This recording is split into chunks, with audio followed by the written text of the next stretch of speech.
All right, what's going on, everybody? Welcome back to the Serious Angler podcast, powered by our friends over at X2 Power Batteries.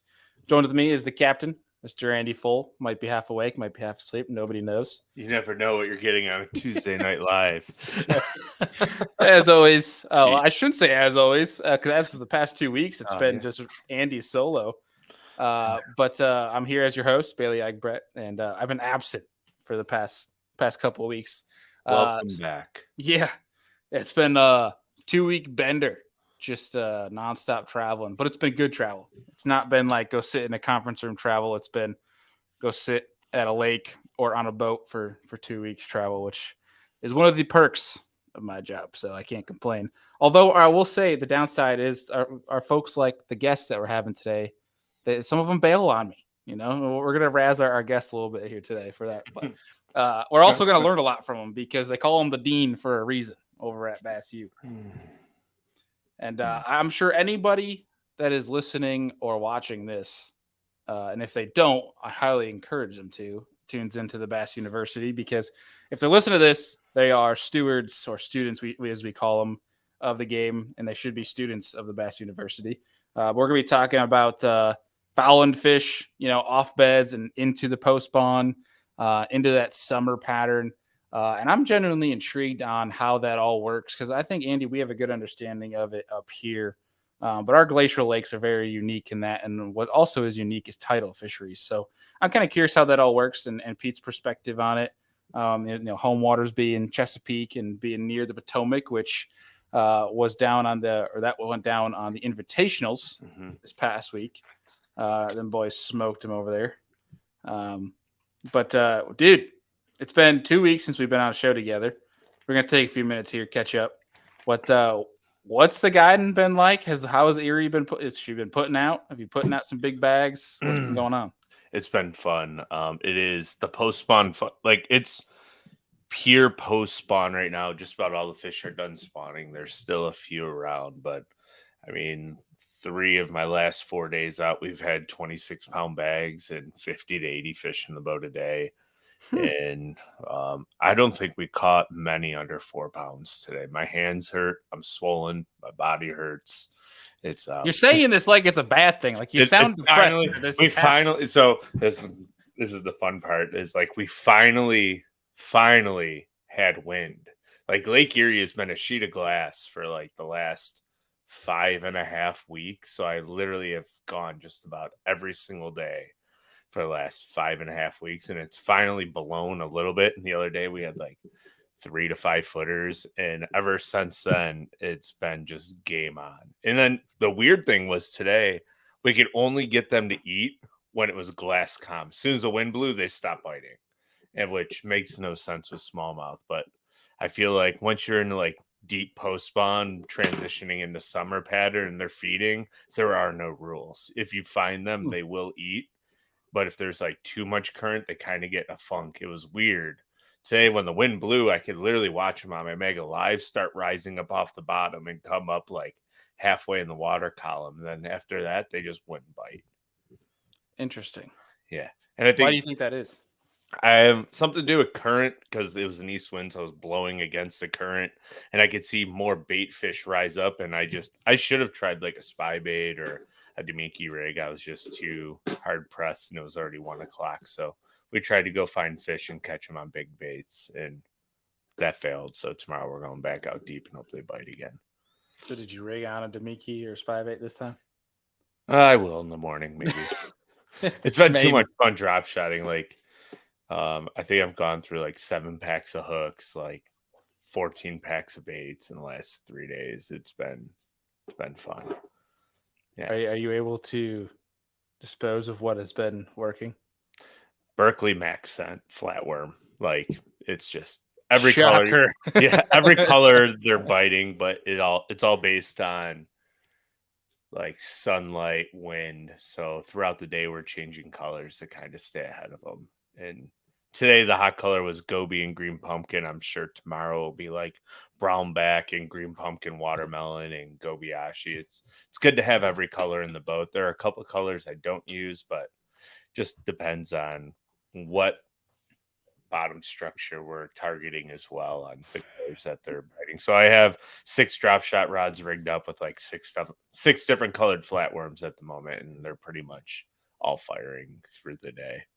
Well, there's a good question for you in the comments. So if you want to go answer that in the comments here, let's bring on our guest for the day, Mr. Pete Gluszek. What's going on, Pete? How are you guys? It's surreal to listen to you gripe about catching all 4-pound smallmouth all day, Andy. Right? This guy. I'm sorry. We prayed for a win so I could have a day off. And the hard part is, like, as our listeners know, I have like a 9-week-old at home, so I'm not getting much sleep as well. So I'm just like, I'm ready for a day off. As much as it sucks to say that, it's been a ton of fun. But yeah, I'm tired. My body hurts at this point. It's like, oh man, the wind hasn't blown. It's been slick as glass, nothing but 4-pounders all day. I'm running out of hooks. Oh man, this is a rough gig you got there, brother.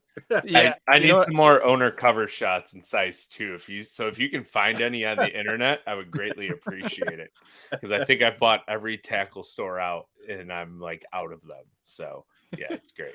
I think what we'll do, Pete, is we'll clip him, sounding depressed. He's like, oh, we had 26 pounds past 3 days. Yeah. We'll put violin music over it, some sad violin music. And we'll be like, who freaking who, man? I'm sitting here spoiled, working. Pete's calling me, telling me he doesn't want to hang out with me. So like it could be much worse. You keep and you're gonna be getting some hate mail. Hey, is this your first child, Andy? No, it's my second. So I have 2 girls. I am surrounded by estrogen in my household. I got my wife and 2 daughters, and yeah, it's interesting but fun. That's awesome. Well, happy Father's Day. Well, thank you. I'm assuming you have kids as well, so happy Father's Day to you as well. Yeah. Me and my son, we fished our second tournament ever together. He's 13, and we fished the Ike Foundation tournament together this year, and we finished middle of the pack, but wouldn't trade it for the world. That's absolutely. Heck, it's got to be a cool deal though when they're starting to get into tournaments, especially with you.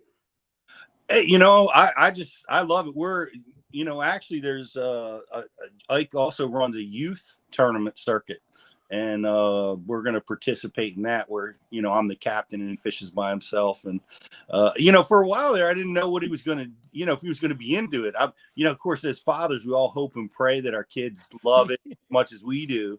And he's more into Apex Legends, and he wrestles and all of that kind of stuff. But what changed, monumental change, when I brought home some whopper ploppers one day, and he took the whopper ploppers and went over to the golf course ponds nearby where we live, and man, he threw that thing till his arms fell off, and caught a ton of fish. Got addicted to the topwater bite, and kind of swung them a little bit. So I think I've got a little bass fisherman on my hands now. That's awesome. Well, that's super cool. And that's actually a great segue, because this is your first time on Serious Angler, and every time we get somebody new on the show, we like to throw it back to how you got involved in fishing in the first place. Who's to blame for this lifelong addiction? You told us how your kid got involved, obviously, because the dean's his dad.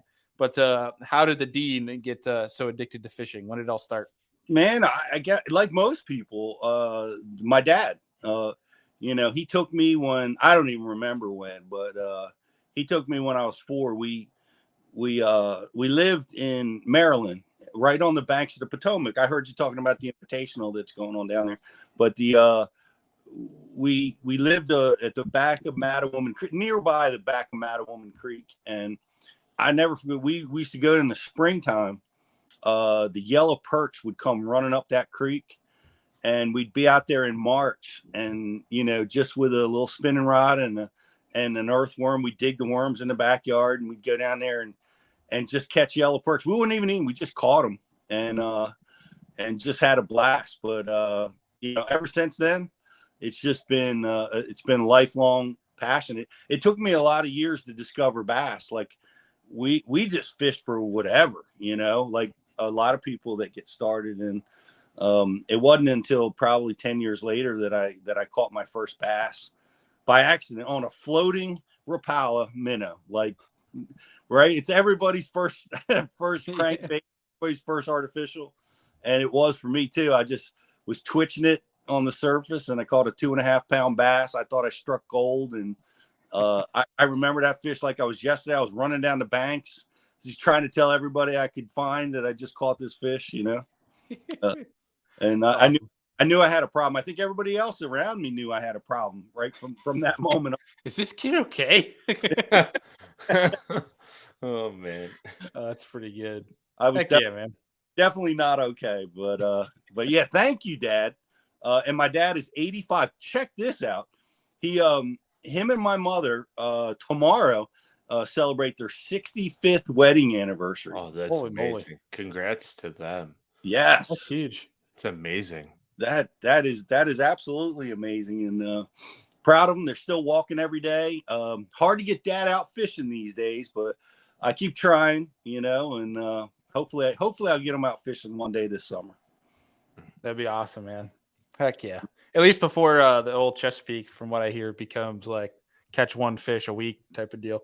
Yeah, well, I tell you, we've been, talking, Bailey, and some lakes are on the uptick, and I think the Chesapeake's it might be plateauing a little bit, or maybe even on the downturn.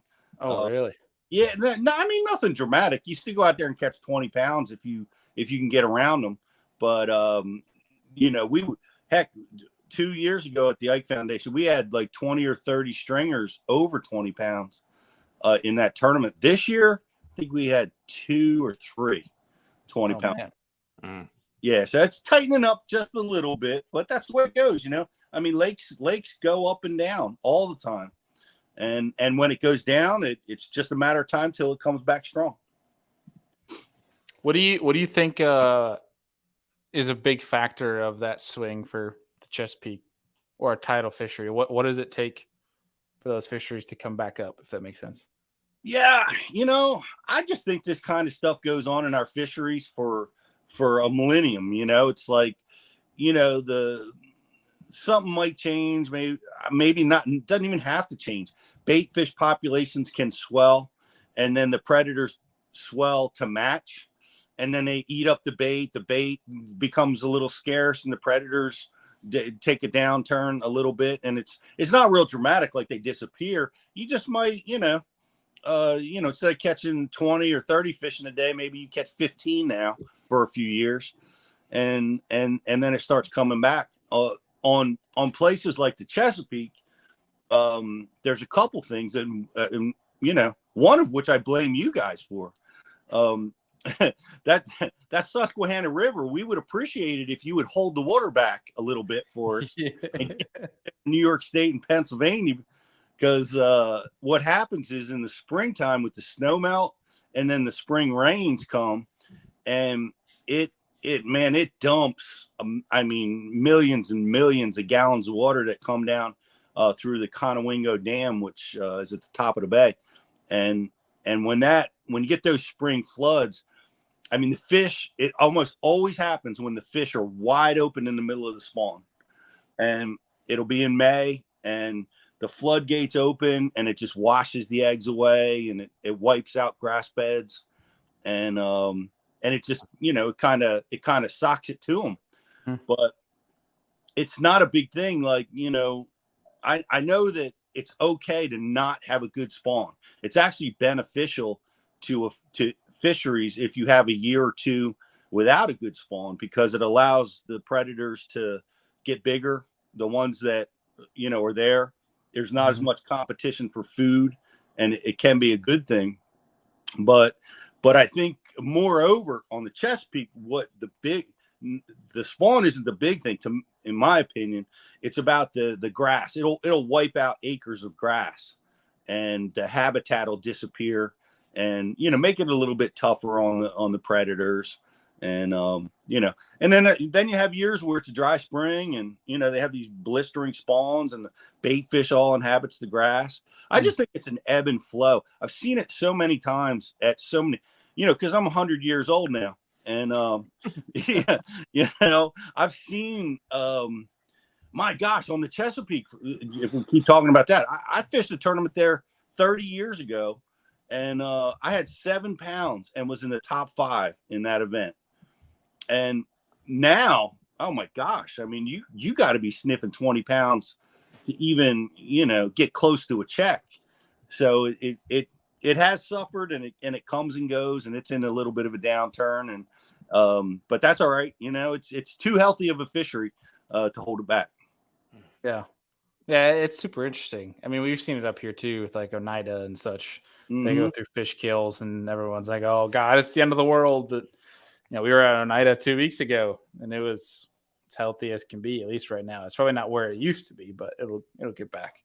But yeah, you know, it will. I believe that. I believe it all just comes back. There's so much thing, you know, talk about tournament pressure and weighing fishing, and you know, it's such a minimal impact on a fishery. I think it's more environmental causes that can turn a place on, and I just think it's natural.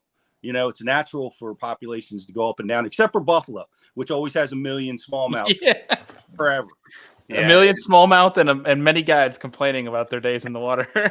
there might just be a couple million smallmouth right now where I'm fishing. It's silly. And yet that you see your complaint still. I am complaining, and it's mostly because I'm tired. But too many now. That's crazy. But let me ask you this: when the wind does blow, you're working and guiding out of Buffalo. Man, there's no place to go when the wind blows, is there? This time of year we can kind of hide a little bit behind like the break walls and stuff because there's still some fish behind the walls, but like. Yep. Come July, August, September, October, November, there's nowhere to hide. Nowhere. So you're getting your teeth kicked in. But it's been a weird year. Like we've had the most north and east winds that I can ever remember. Like normally our predominant wind is southwest, and even when it blows, it's blowing north or northeast. So we can still get out there in like a 25-mile-an-hour wind if we're really dealing with 1 to 3 foot waves. So it's not terrible. Yeah, that's awesome. I love fishing there. First tournament, we had a Bassmaster there a while ago now. And I thought, man, let me go check this place out. And I happened to hit it on a day where it was calm. And in the pre-spawn, or we're right around now, but caught 100 bass. Never saw the place in my life, and went out and caught 100 bass that day. And I could not believe it. It was, I'll remember that forever. It's, you know, I think it's still that good, even right now. It's not like it's much tougher now to get 100 fish because there's a lot more pressure than there was 10, 15, 20 years ago. But I mean, our average size of fish through the second week of May was like 4 3/4. Bailey caught an almost 7-pounder on my boat. And now I'm starting to creep back up into like that 4.5 pound range in the post spawn. So it's quite the incredible fishery. I hope a lot of people take care of it and really take like fish care measures to really protect these fish, because I've actually had to scoop fish off the surface and fizz them because they're just out there floating around and hoping they survive. So it's bad. Yeah. Well, it's a healthy fishery, and it's got an abundance of nutrients, and I know the gobies are there. So I think you know, you've got a lot of good years to come, obviously, and then New York is just insane right now. I mean, with what we saw at Cayuga with that 9 pound. Now you guys know this because we were on our podcast and we didn't know the answer to this. Maybe you guys do. Like the 8-pounder that was caught there last year was the New York State record, and then on Lake Erie a 10-pounder was caught. Ohio. But it was technically on the Canadian side, so it qualified for the Ontario record. Okay. Yeah. So that pounder was the New York State record until the 9-pounder was caught. but it's still Technically, 8.5. It's not state record though, because he didn't classify it. He didn't want to. Yeah, he just let it go. Yeah. That's So who knows what the reason was, but I'm hoping it was in spirits of fish care, get it back ASAP so that it could be a 10 next year type of deal. But apparently it's supposed to be the same fish, same bed, same exact place. Pretty freaking cool. Yep. Is that Jeffrey Hippert? I see It is. That is my buddy Jeff Hippert. He lives about 5 minutes from me. So we'll be out on Erie tomorrow next to each other having a time. Oh man, I bet. I miss Jeff. Jeff traveled with me and Ike for quite a few years, fishing bass tournaments, and Joe Sancho and from Jersey. It's awesome. I know Jeff's up there, working the lake. It's incredible. Miss you, Jeff. We got some dirt on you, Pete. Bud. Jeff's told us all the stories. Just kidding. Thank goodness I'm sealed away in a room where nobody's listening. Yeah. This is also streaming on Bass U, by the way, so everyone can hear. Just kidding. Oh man. But yeah, to kind of dive into the premise of what we wanted to get you on today for, I know we have a few things we want to get to in today's show, but talking about, especially tidal fisheries, but just in general, fish that are on bed and then following them into their summer patterns, because there's a transition that falls on there, and there's certainly times we have to get into today that, fish move up and people see that they're spawning already, and then they pull off and they're like, oh, the spawn's done. But even though there's several waves, but towards the end of that spawn, when there's maybe a few left, fry guarding, most of them are starting to go to their summer patterns. What are the kind of the signs that you're seeing that spawn being done, for one? And then two, when you realize that on the water, what's your next move? Yeah, that's it's a complex question, because we could talk about it on southern reservoirs, Tennessee River places, to working up north. And I could do it briefly like that, but I can tell you one of the coolest experiences I had was down at Lake Eufaula in southern Alabama, preparing for one of the Bassmaster tournaments. I was there during the spawn, and the fish were just crawling all over the banks, and I came back, was a 30-day off limits. And I thought, wow, well, there's, I'm just going to kick around in some of these backwaters and catch some fish. It's going to be a few fry garters or whatever left around. And I went back into those places, and it was gone. I mean, gone. Like, the fish did not stop anywhere. They went immediately to the ledges. And, we've heard about I didn't know about ledges back then, but we know, right? We've seen it all on the Bassmasters and MLF, and that's really what they do, because the post spawn is really about food, right? It's a food source. They've spent a lot of time working, and their nutrients are depleted, and they're starting to get their appetite back, and so they're going to go to the easiest course of action that they can find in whatever body of water you're dealing with. And in those bodies of water, like down there and on the Tennessee River and such, it's out there on the channels, on the river channels, where the current comes through, and the schools of shad, the yellowtails and the thread fins and the gizzard shad, they're going to be out there just trying to wolf those meals and start feeding up again on those bodies of water. And it's painfully obvious, because the fish just evacuate. You will see, if you're a weekend angler, tournament guy especially, and you're in a backwater and you're seeing a lot of fry garters, they're usually the smaller males, and they're usually at the least amount of weight they're going to weigh. Mm-hmm. So it's not really a good strategy to get after those. You want to get to where they're going to, if at all possible, and that's wherever the food source is. And as we move up, from the reservoir, we talk about where they were. Well, this happens in a lot of places, like the Tidal, anything off the Chesapeake, a lot a lot of tidal water stuff. But when the fish will spawn, and at the conclusion of their spawn, it's like Mother Nature just had it dialed. The carp will usually start invading, as will the bluegill, into the flats where the bass were spawning, and so it's two kind of different things going on. Number one, the carp are like, if you, man, I got to put some video up on our Bass U social pages when the carp going. You have like thousands of pounds of carp just rolling and mauling each other through Oh yeah. Oh, they make the water so dirty. They do. They make the water dirty, but in a waterway that has a lot of current, it flushes right out.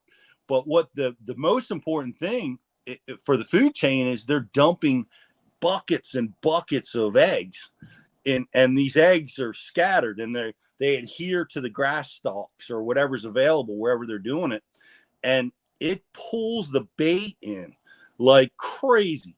Like the bluegills, the yellow perch, the white perch, the baby catfish will all come in and start grazing on all these, eggs. I mean, it's pure protein. It's a superfood for them. And then when the eggs hatch, the fry are there, so they wolf on them. So you've got the carp spawn for a month, and the eggs are there, and then the babies hatch, and you got a month or more of them drawing the whole food chain toward them.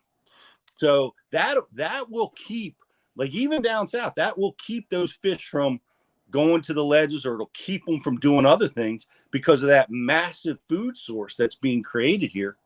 So we'll see that. Other thing and this was the first time I saw this on the Potomac, was this MLF where a winner targeted the bluegill spawn. Like, a lot has to happen in our waterways to be able to get after that, because you can't really see that well. There's always stain. And in this instance, he was in a water where the grass was very mature. We've had a really good grass year down there, and a lot of places around. So the grass is healthier, a little further along this time of year than it normally is in some place. Makes the water clear, right? It's the grass operates as a filter. And he was able to identify bluegill beds, and there's the bluegill spawn will get going, like I said, about the same time. So what that does, that also keeps in particular the bigger bass, right? Because it takes a bigger bass to eat a bluegill. The 2-pounders can't eat them as good, Right. You need a 3 or 4 pounder to be able to get one of those big spawning bluegills. And he, brilliantly targeted that, bluegill spawn. And you'll see that happen. Like, you'll see guys doing it all through the reservoirs, every lake, in the post spawn, that identifying where the blue, and now you can see it with Mega Live and Mega 360. You can now see in stained water or deeper water these bluegill colonies, and you can identify them like never before. Well, I can promise you those are places that the bass stalk in the post spawn, and an angler needs to stalk them too, as the Potomac River was one that way. It was just amazing. And the Potomac's so full of fish, it's crazy. It went through a downturn. We were talking about cycles, and it's on an uptick right now. And to watch him just, spot lock or pull down and just cast to the same bed of bluegills and just catch fish after fish, is quite a sight to see. But you'll see, you can follow the bluegill spawn and target the bass doing that on every single body of water, every type of body of water across the country. And that is an absolute post spawn pattern that you want to definitely look for. It's Mother Nature has it dialed. It's like one goes, then the next goes, then the next goes, and the babies of one feed the adolescents of another, and it just goes on, and you just kind of have to follow the cycle. And then as we get up, and you guys can, probably have a lot more experience than me, but I've got a fair amount of dealing with with like the smallmouth in the post spawn.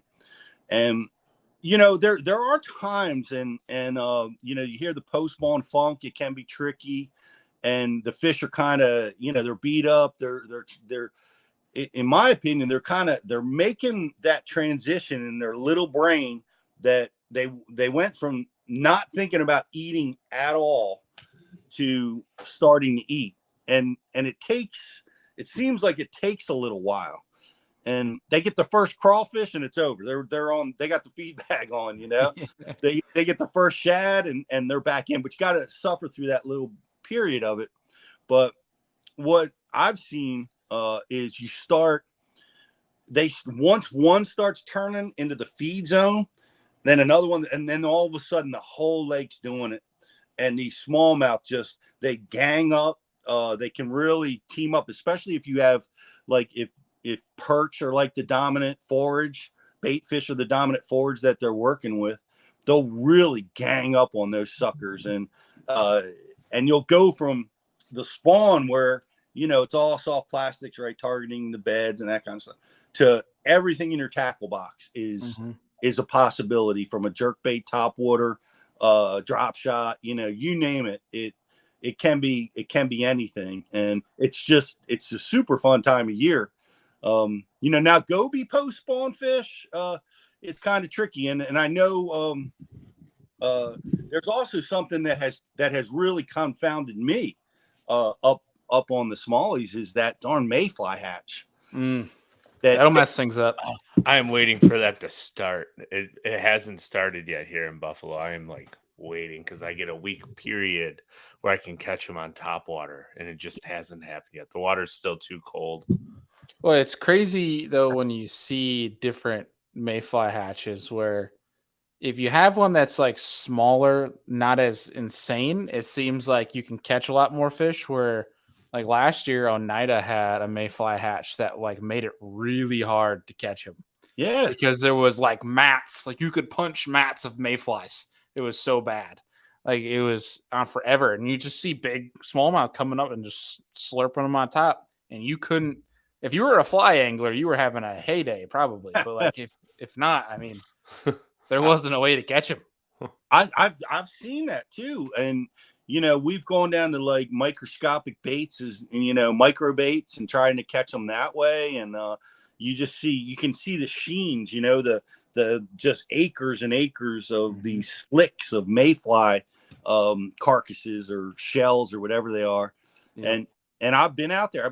You're like, I know it's Lake Erie. I know there's a million fish around, but oh man, I can't catch them right now.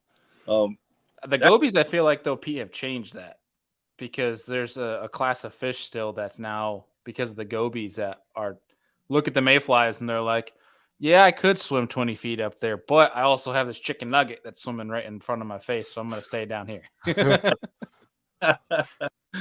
Yeah, right. They can just go and do whatever and gobies they've got to minimize that post spawn funk too, right? Because they can efficiently get right back to feeding. And honestly, I've kind of noticed where on the beds, the smallies are actually feeding at times, because the gobies are trying to storm the beds all the time, and instead of just kind of chasing them off, you know, they have you know, somewhat tendency to eat them in the process, you know. And why wouldn't they? Like, because if they spit it out and move it, it's just going to keep coming back. So it's probably just their natural progression of defending their nest. They're like, well, I don't want to eat, but I'll eat this. It's like a fat kid at 10 o'clock at night, right? When McDonald's, like, he probably shouldn't eat it, but he's going to. So the McDonald's Big Mac is a goby to a smallmouth, I suppose. Yeah, to me too. Yeah. So here's a question for you, Pete, that I'm really curious about with tidal fisheries is, and I've never fished a tidal fishery before. I've been wanting to come down and fish the Potomac. And watching Nick Hatfield absolutely mess him up has given me more inspiration to come down and trial it. But from like a being that the tidal obviously comes up, comes down, water moves in, water moves out. Like, what kind of areas do these fish even look for when it comes to spawn to feel comfortable to go up and do the deed? That's a great question, and it kind of I think about like one of the things we look for is like where the current is knocked down a little bit, and which is odd because up at Thousand Islands, on the St. Lawrence, the river's running at like what 3 miles an hour, and they'll put beds right down in the middle of the river, so it's so unusual, but on most current based situations, you're anywhere, whether it's a reservoir or anything, you're gonna look for where the current is less. Doesn't have to be gone. Like it doesn't have to be all the way in the back of a place. It can be just where the current's knocked down a little bit is where they're going to try to go. And its bottom consistency is going to be key. It's got to have some type of hard bottom. I know when one of the big things that the fish love to do in areas like off the Chesapeake is that milfoil grass is so important to them. Mm-hmm. It not only grows where the bottom is right for the spawn, but it grows in current, but like right on the edges of the hard current. And as the milfoil matures, it knocks down the current even one step further as it peaks out and tops out. So you have this wonderful area that offers protection for the bass, like walls for them that they don't have to defend. It has holes and pockets that allow sunlight to penetrate. You have to have sun in order to have an effective spawn. So they've got to have enough sunlight penetration. But the milfoil is a huge deal. Knocking down the current, offering protection, and I think the fish really like to spawn around it too, because in preparation for the post spawn, like when their fry hatches, there's no safer place than in those little fingers of the milfoil grass to hide. So what I found in a lot of the bodies of water that are close to me is they'll wait. The water temperature can be sometimes in the 70s, and they'll wait. They'll just wait. They'll wait for that grass to mature, and they won't pull the trigger on a hard spawn a lot of times until that grass is almost mature. So that's what they look for, generally speaking. Crazy. Yeah, but you can find them in a lot of places. One of the places that a lot of the rivers and that fish, and you guys know this, right, from the Great Lakes, is they love to spawn in industrial type habitat.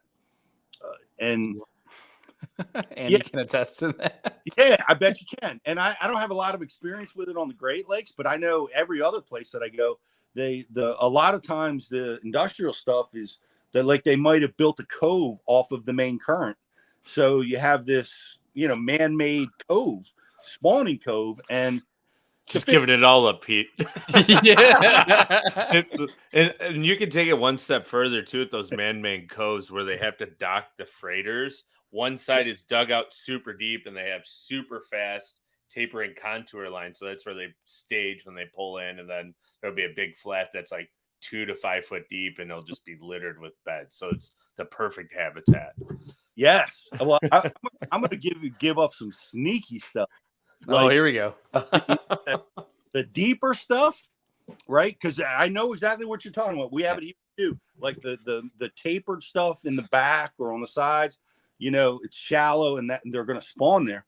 But on the deeper vertical walls, a lot of times there'll be a timber that sticks out a little bit, or that's right at the perfect depth, or a little piece of the wall that's off, or a little breakout section. And they will spawn on that stuff in 40 feet of water. Your boat will be sitting, but there's a little timber that comes out, and they'll make their bed right there in 2 feet down. And you can see them spawning on that stuff. I've seen them spawning on floating wood, like floating trees that have a branch that dips down a little bit. They'll put a bed there too. But smallmouth are nuts. Well, the largemouth too. The absolute coolest bed that I've ever seen happens right here on the Delaware River. That's real close to my house. That would be my home body water, I guess. And it has like a 7-foot tide swing. So it's massive. Like if the first time you see it, you're like, oh, we're having a tsunami, you know. It's so dramatic. But there's a lot of industrial habitat, like I said, and there's this one wall I love. I just go back every year because the fish are there every year. But the wall goes down at, let's say, at high tide. It goes down to about 3 feet and plateaus out a little bit. It's only like 3 or 4 feet wide, but it goes down 3 feet and plateaus out. And the fish will spawn on that where it plateaus out.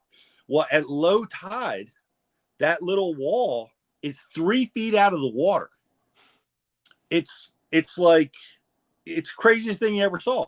But that little section of wall puddles water. In other words, the nests and the eggs stay wet with about 2 or 3 inches gosh. on that thing. So you see the bass just up there flopping around trying to survive.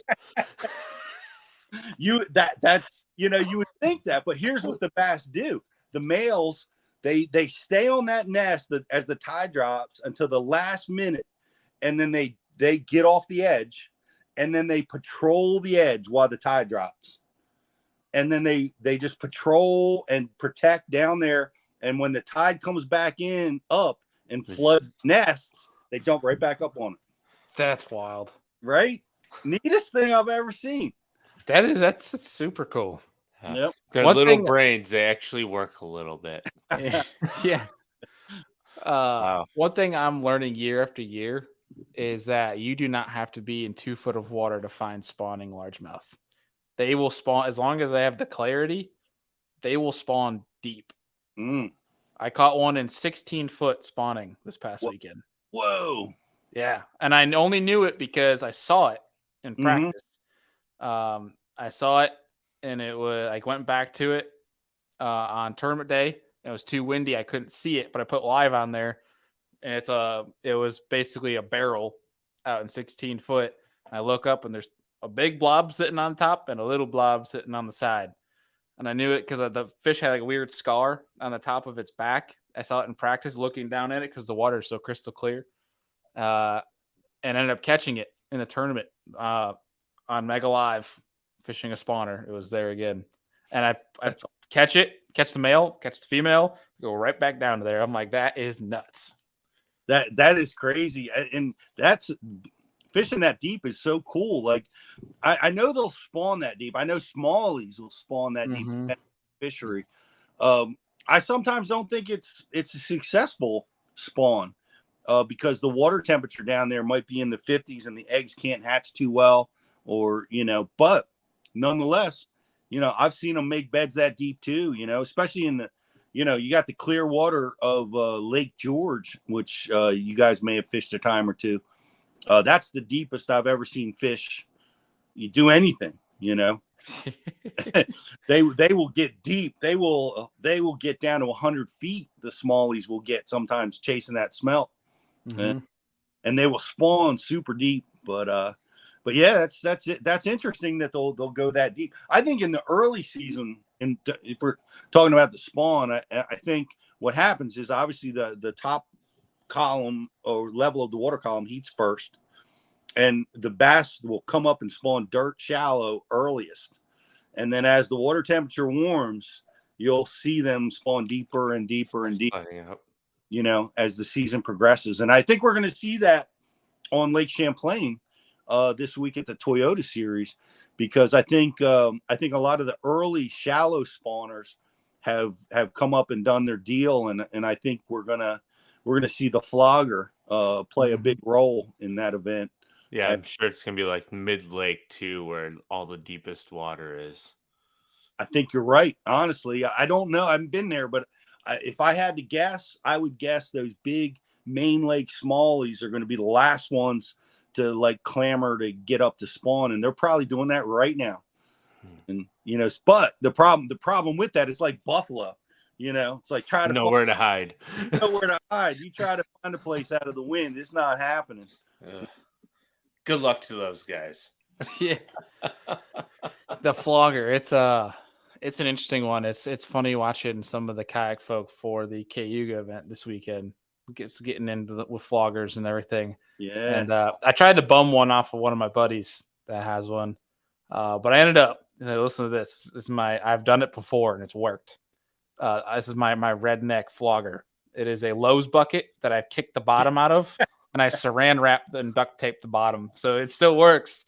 Might have to reapply the saran wrap every day, but it works. Do what you got to do, bud. That's right. That's right. Yeah. How does that work? Like, are you able to see 10 feet or 15 feet with that contraption? I mean, it's not crystal clear, but it does the job.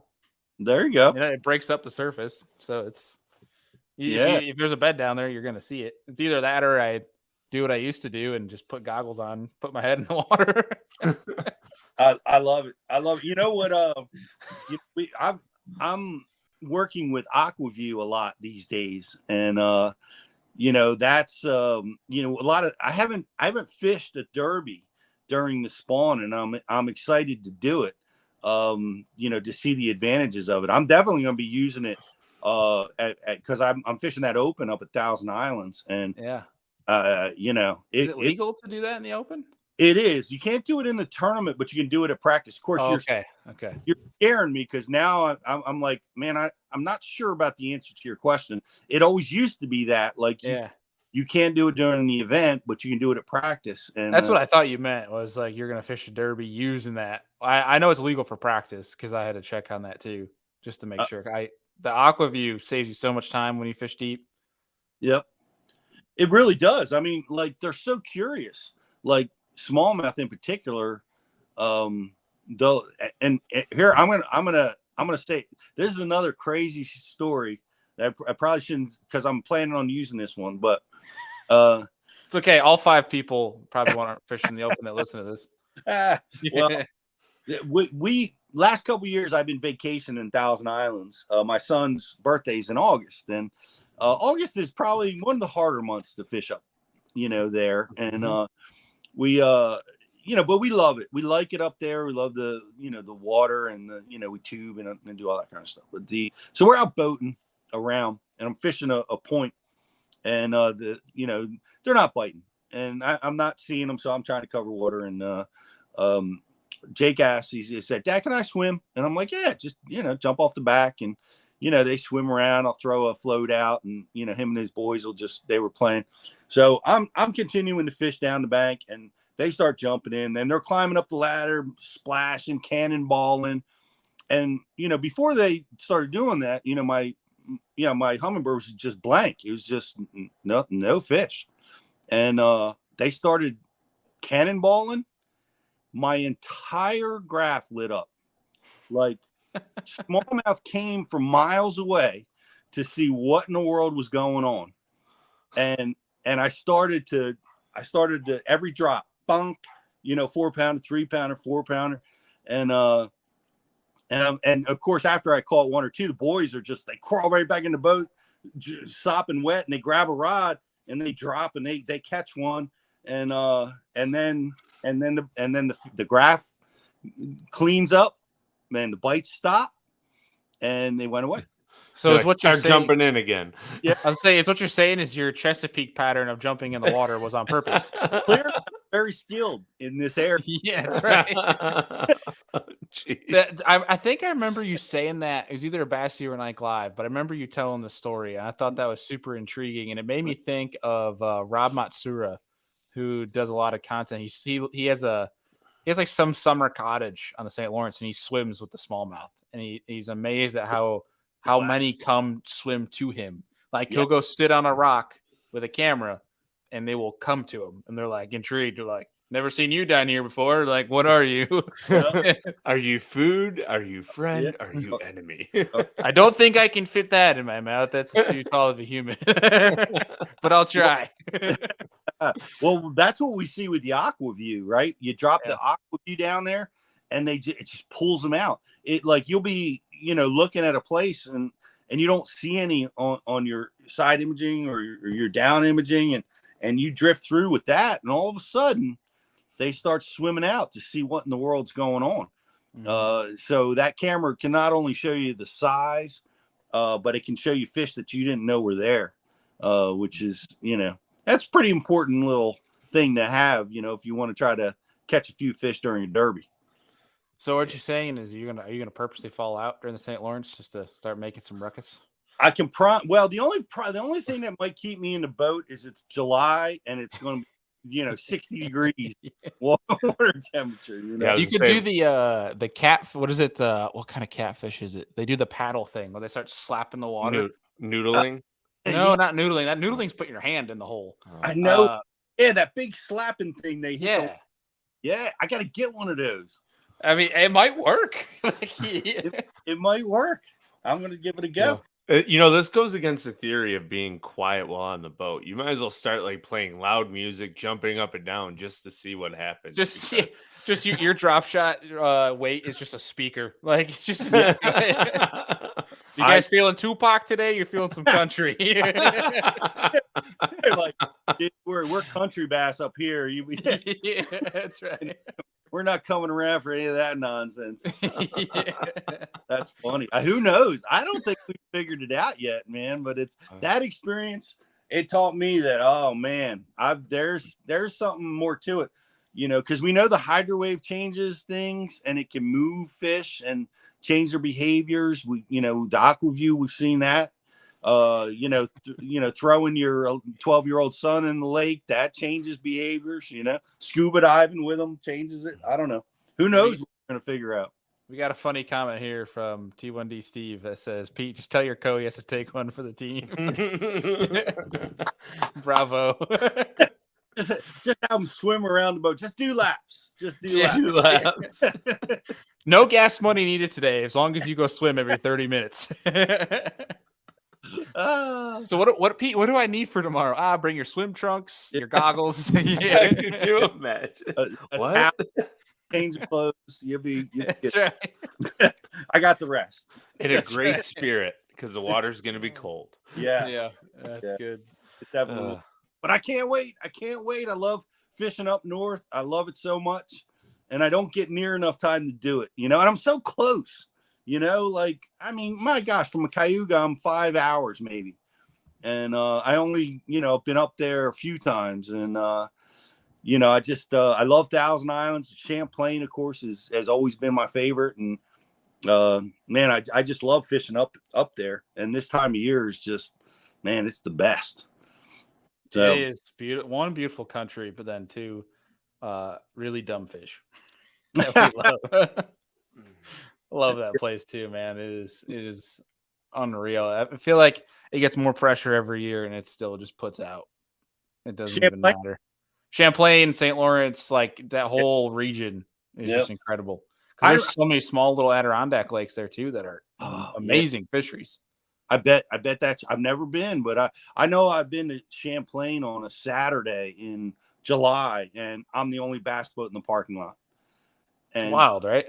You're like, wow, this is insane. I know I'm going to go out and smash them right now, and I'm the only one doing it. You might see a salmon boat or a lake trout boat out there, and you see bass boats. Maybe you see more bass boats than we used to see, but it's still, the pressure up there is minimal. Yeah. Well, that's a good segue, because I think the one thing you're seeing more of, and this is universal around the country. In our home state here in New York, for Andy and I, we're seeing a lot more of it. Our trails are getting bigger, and it's kayaks. A lot more kayak anglers. And I think one thing that was needed, there's some decent kayak media outlets out there, but it needed a foundation of educational content strictly geared towards kayak anglers, and that's something you guys started. Do you want to talk about that? Man, love to. We're proud of it, and we're excited to be working in that space. Because it's, there's so many people doing it. So many people love it. And it's a way that so many people can get access to the water that couldn't get it before. Let's be flat out on it. My boat costs $100,000. And, I tow it with a $50,000 truck.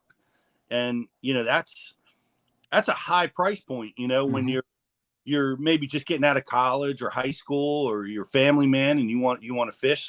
So access is a big deal. But the other part about it is it's just cool. It's a cool experience, to be able to get into backwaters, to be able to fish bodies of water in ways that only kayak anglers can do it.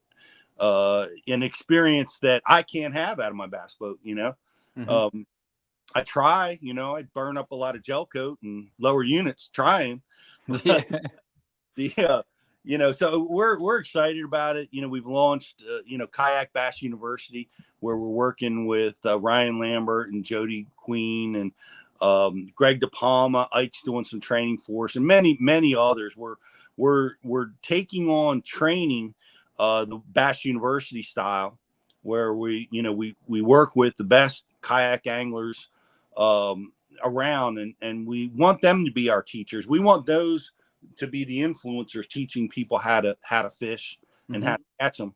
And so that launched, man, just a couple of weeks ago, and it's just been great. We've gotten a lot of people that have been a part of Bass University for a long time have been kayak guys. They've been asking for the content, and that's great, and they love it, and they're thrilled that we're doing it. But we have so many new people coming in now that are like, wow, this is great. We love that you guys are doing this, and I'm excited about that. And I want to give a big, thank you to Yak Attack, who we're working with right now. If you guys are kayak guys, and I know Bailey, you love it too, and you're a super stud in the kayak world, according to you, and according to me. Whoa. Oh, I love that. I'm gonna see myself out on this. Oh my gosh. But shot. but we're thrilled to be we have a great offer right now. So you go to bashy.tv/kayak, and you get a Kayak Bass University hat, a tackle pack, and a $50 coupon to Yak Attack to get whatever products you might want to rig out your kayak. So that's going on right now, and we're just at the beginning of this. We've been working on it for a long time, and we've finally been able to put all the content together. And every Friday we release a new training course designed for kayak anglers.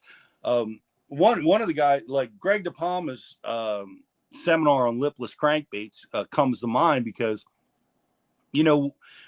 he fishes from the bass boat and from a kayak like Ike does, and there's different strategies to fish from a kayak, and he's modified the rod, reel, and line that he uses for that same technique that he uses out of his bass boat. He uses a different set of rods and reels and tackle, because it's a different operation. You know what I mean?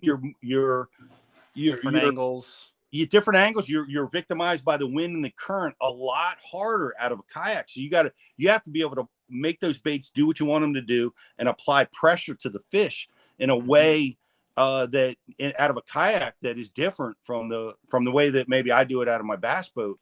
So we're learning, and we knew that this was going to be the case. There's different strategies and techniques to be successful fishing that way. And even talking to you just earlier, Bailey, like, we were talking about you have an upcoming tournament, and you're smallmouth versus largemouth. Yeah, smallmouth versus largemouth, and it's an inches contest, right? So which species is going to give me the best opportunity to win? It's different.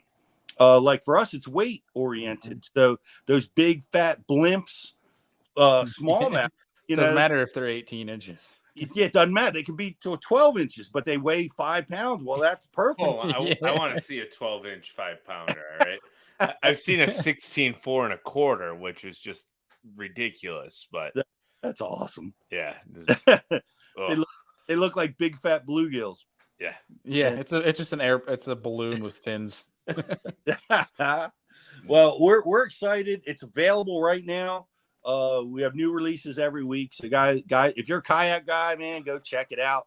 I love that people have access to it, and they can compete at high level tournaments like you're doing, Bailey. And, they can take it that way, or they can just enjoy it by, being able to get out on a weekend and do their thing. And it's we're excited to be part of it. Heck yeah. So what I'll do, Pete, I'll put it in the comments here, but also put it in the show notes for MP3 and YouTube. So if any of our kayak folk want to check it out, you guys can go right down the show notes, click on that link, and get signed up. If you're not already signed up for the original Bass U as well, this is just a great way to get involved. The educational content is top notch. Now, what's cool about this, I think, for you guys, is it opens you guys up to completely different educational categories that you haven't been able to touch upon before. I think so. And you know, it's been a thrill. We've had to learn a few different things. Like we have to film it a little differently but we were able to really deliver. We're really proud of it. Of course, we've got the best production team in the world. Shout out to Jeff Olson from Northern Lights, who you met. You were hanging out with him this week. Jeff is the freaking man. I had Jeff had some funny flight troubles, and it turned into a 3.5 hour car ride, just me and Jeff. So we got to know each other pretty well. And, dude's a rock star. He is a rock star. They've won so many Emmys with the work that they've done with ESPN. And you know, Jeff and I have been friends for 30 years. We actually filmed a TV show together like 30 years ago called Yankee Fishing. Of course, you probably know that now that you spent all that time in the car with him. Pete, I know your life story now that I spent 3 hours with Jeff.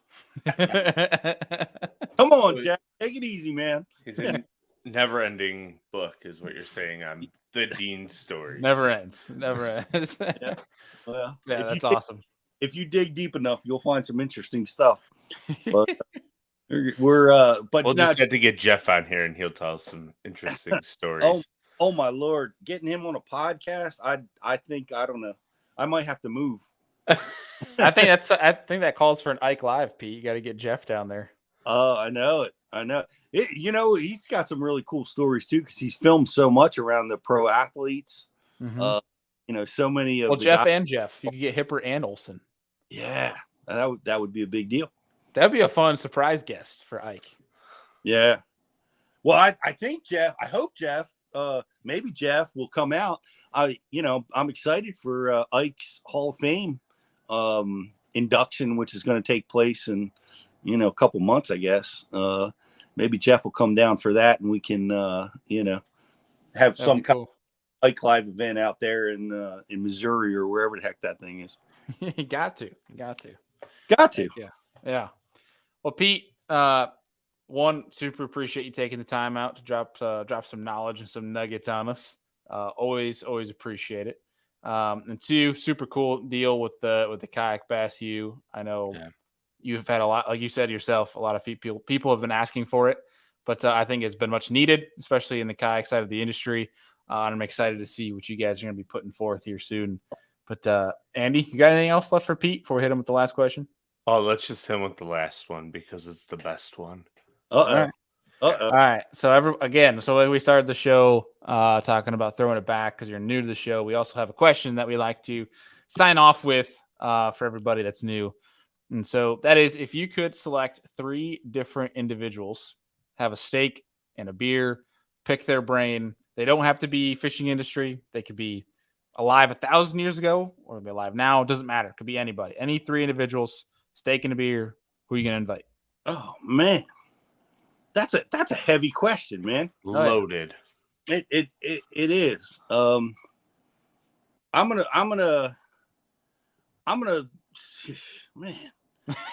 I love this. That's the best part is the reaction. Like, I think the best part too is the text we get afterwards. Like, damn, I should have said so and so. Yeah.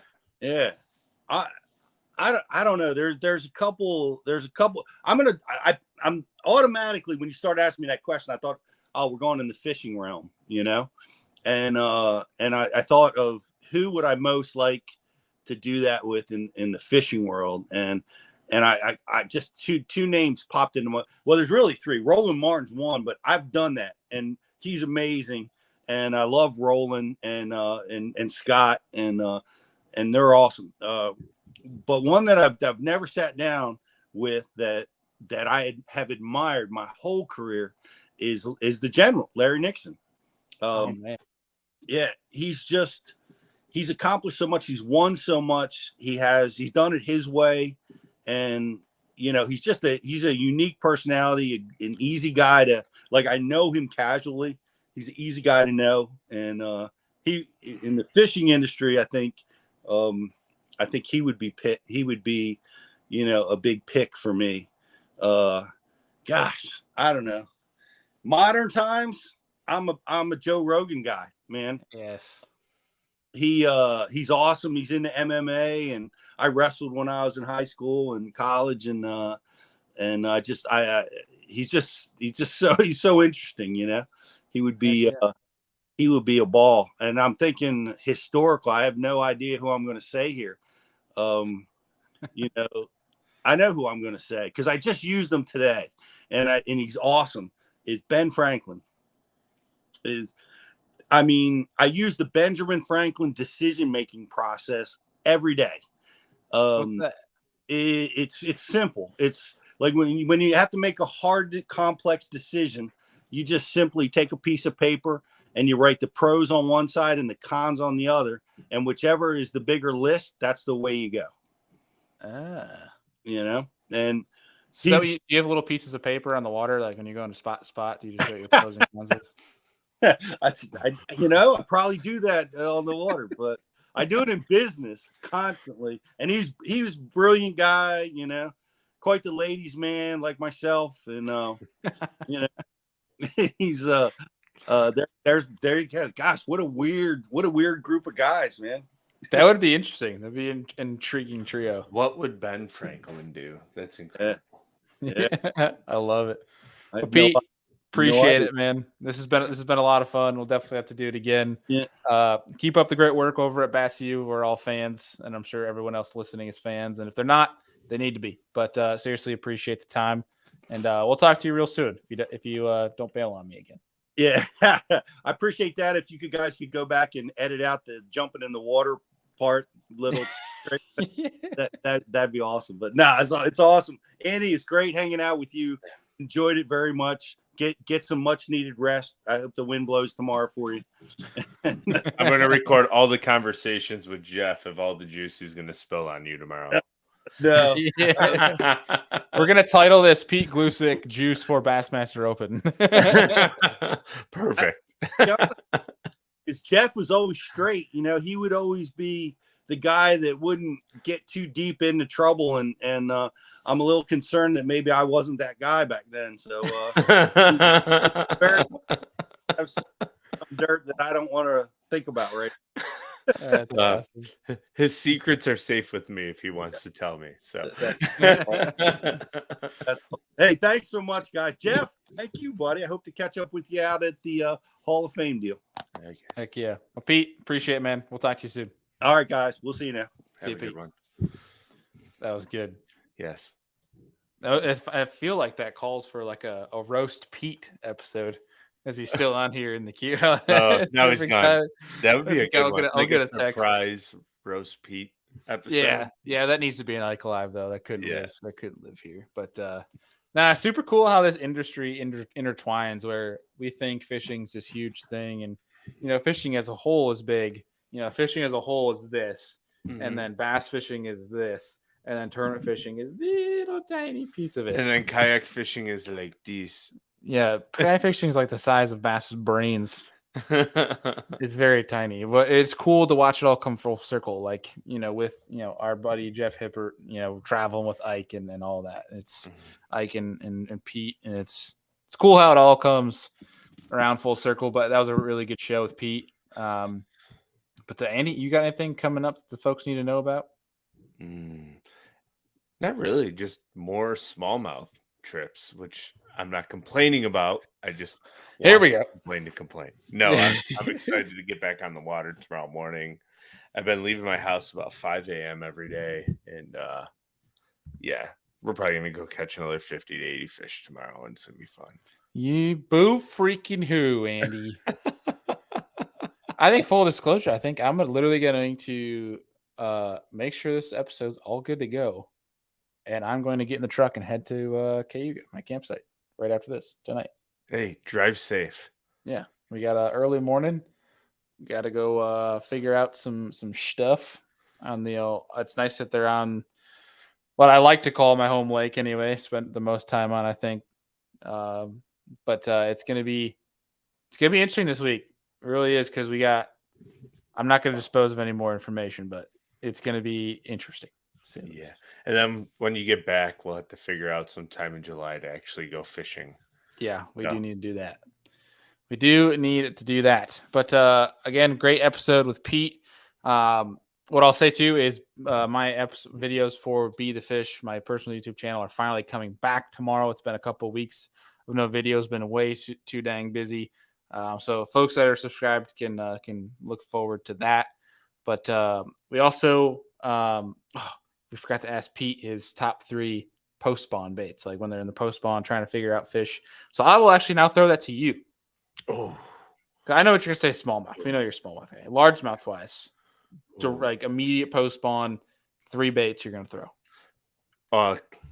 Honestly, like the first 3 things I always go to is a small popper, because fry garters, I think there's something about a popper that really gets them. And that's one of the few times a year I'll actually throw a popping frog. So that's like number 1, popper or popping frog. I love to cover water with a buzz bait. So it's another top water. And then a Senko, if it's Texas rig, wacky rig, and just targeting fry garters and bluegill beds. You just can't beat it in the Northeast. Heck yeah. In my opinion. So yeah, we got to count from Max Lee: Black Senko, Black Senko, Black Senko, and Black Senko. For Pete. Yes. Yes. For Pete and Annie. Annie's a big fan of that as well. Yeah. You can't beat, well, any type of Senko, really, however you want to fish it. But honestly, like clear water, dirty water, you can't beat black. Mm-hmm. I think I have like 30 bags of black 5-inch Senkos. So heck yeah. Well, Andy, this was fun catching up. I don't know for sure, guys, if we're going to have a Friday episode this week. We're going to try to get one uploaded. Maybe Andy will record while I'm out on the water one of the days. We have our buddy David Jong from Anglers Channel in the chat, asking what our favorite go-to lake is in New York. I told him $200 and we'll tell him. But there's hidden gems, David, yes. But you got to cough it up. Yeah, there's a lot. Honest, every lake in New York.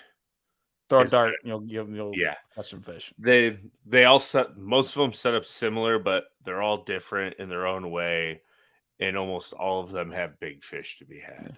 David, I will tell you at iCast over a beer. If you can do that, I'll tell you. But Andy, I'm gonna get going here. It's been fun. Maybe we'll do an episode while I'm on the water one of the days. But I think you're guiding literally every day. I am. I might be able to squeeze something Thursday night. We'll figure it out. Yeah, we'll figure it out. But buddy, always a pleasure. Folks, appreciate y'all. See you on the next one.